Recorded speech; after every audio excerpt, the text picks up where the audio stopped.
kapan saja. Tidak harus pada hari Direktur Jenderal Bimbingan Masyarakat Islam Kementerian Agama Kamarudin Amin saat dihubungi Antara Senin 18 Oktober mengatakan pergeseran hari libur Maulid Nabi nyatanya tidak menggeser hari kelahiran Nabi Muhammad SAW yang jatuh pada 12 Rabiul Awal dalam kalender Hijriah. Menurutnya, masyarakat tetap dapat merayakan Maulid Nabi sebelum hari libur yang telah ditetapkan pemerintah. Bahkan perayaan Maulid Nabi bisa dilaksanakan kapan saja, yakni bisa sebelum atau sesudah tanggal kelahiran Nabi Muhammad SAW.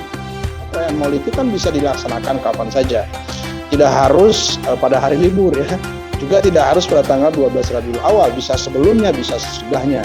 Jadi saya kira tidak secara substansi tidak mengganggu kegiatan keagamaan dan pergeseran hari libur ini. Dirjen Bimas Islam Kemenak menuturkan kebijakan pergeseran hari libur Maulid Nabi mempertimbangkan kemaslahatan umat, bangsa, dan negara untuk menghindari mobilitas massa secara masif di masa pandemi COVID-19. Karena itu, pihaknya berharap masyarakat Indonesia dapat merayakan Maulid Nabi dengan hikmat, mengingat substansi perayaan Maulid adalah bagaimana kita dapat mengambil pelajaran dari Rasulullah sebagai sosok yang tepat dijadikan teladan oleh umat Islam, terutama dalam bidang keagamaan dan kemanusiaan. Dari Jakarta, Rio Faisal, Kantor Berita Antara, mewartakan.